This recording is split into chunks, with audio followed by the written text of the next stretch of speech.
assuming you have the right vendor, potentially the right technology, it's aligned with the strategy, so you're not just doing something for the sake of doing something. Why is it so hard still, right? What are the challenges that people have to overcome to adopt some of these technologies, at least at scale, not just some pilots, but to really transform around it? Throwing it in the air. Yeah, so I can speak about the chatbot application. There's several, but I would say one is the modernization of the infrastructure. Obviously, everything is API-based now. It's plug and play. A lot of the legacy systems obviously don't support that. The second is, yes, a lot of organizations have mountains and mountains of data. It's just not consumable, though. So transforming that is a significant task as well, so that the AIs can understand. It's kind of like that Cobalt example. There's so much layer on top of the core information that the AI now has to dig through all of that. And finally, it's the cultural, but more of the compliance regulatory.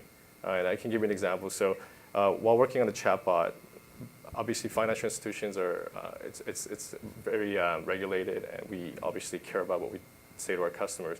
One of the legal partners were asking me, so you're asking me to review these emojis as part of the response back.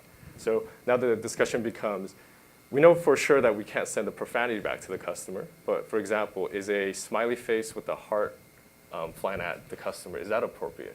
Or is winking at the customer appropriate with the emoji? So it really opens up these new areas where if the organization isn't flexible and open to the change, you're going to get caught at every step, and you're not going to be able to push forward. So I have to say it's all three, but if anything, it's the cultural change to accept that AI mentality. So I had a question later, but I'm going to go straight there around Agile Organization, because what you mentioned there is this notion that when you start experimenting with these technologies, things will fail, things will come up. Yep. So how do you build that kind of organization? What's your take on that?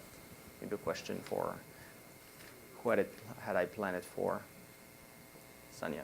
Oh my God, I was going to say I can start off. I think the innovation is the key, right? So building that culture of innovation and instilling that into the DNA of your organization is what gets you started. Now, how do you do that? By making it okay to fail. It's okay to fail, just fail fast, learn from it, move on. And maybe it's not, I know before when we were going to launch something, like traditionally people would take a lot of time, they would build a process, they would build a plan, they will have it signed off by 10 different people and their dogs before it would actually go anywhere. We're looking at the shift that you have to be agile. Take it a little bite chunks and just implement it.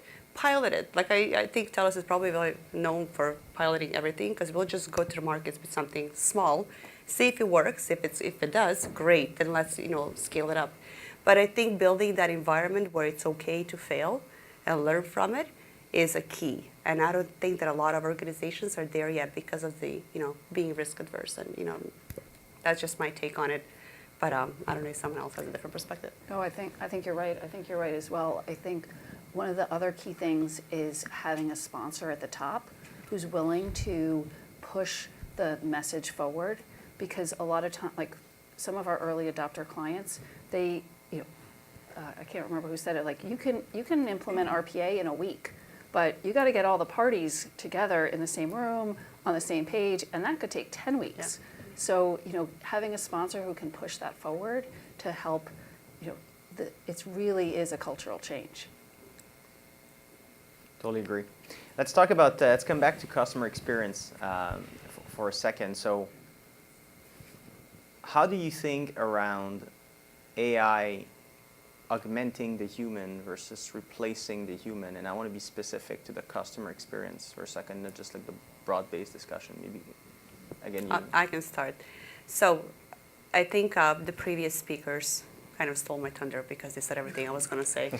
It's not replacing. It's not replacing the human. It's enhancing the experience. I'll give you an example. Chatbots are going to take over transactional pieces of the conversations. So again, from telecom, you're calling in as a customer, you want to add a roaming plan because you're going to vacation. It's a transactional type of conversation that you're going to be on the phone for 15-20 minutes just waiting for your call to be taken, and then that conversation will probably last 5-10 minutes and off you go. So you just wasted 25 minutes of your life just to add a roaming package, as an example. Chatbots will actually do that in fraction of the time, probably 3 minutes if not, and it's going to be at your fingertips. So you'll do it while you're waiting for your coffee at Tim Hortons, and it'll be one of those things that it'll be fast, it'll be quick, it'll be painless. What customer experience agents, so our call centers, are going to do, their roles are going to evolve. They're going to, the way I'm envisioning that, they're going to be more of a consulting role. So you're going to call in only when you need to speak to someone on an emotional and intelligent level, right?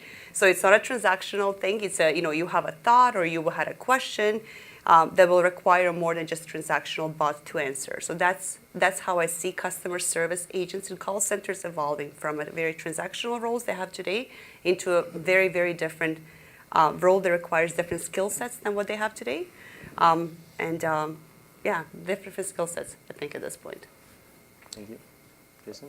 As a CX vendor specifically for enterprise feedback management, which is our mechanism of delivery, so really what that means is there's a transaction that occurs and we pull in feedback from the customer based on the experience they had.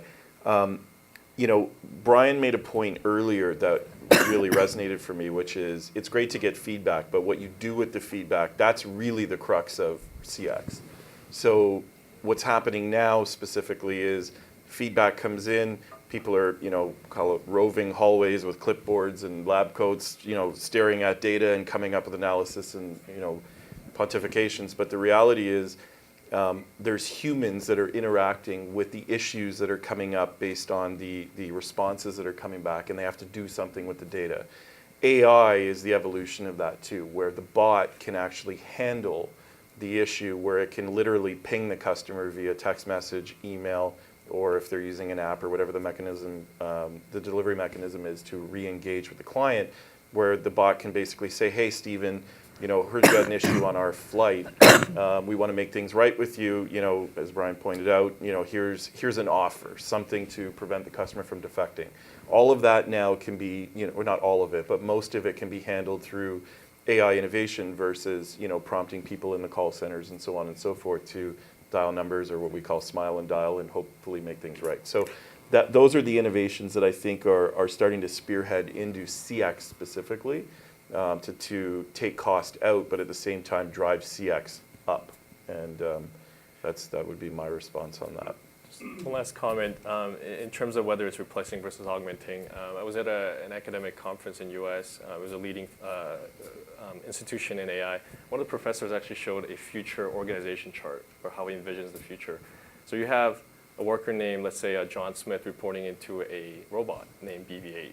Yep. And the BB-8 reports into a human manager named Jane Doe, as an example. And all three of them are in a conversation with the client, and they're all working together.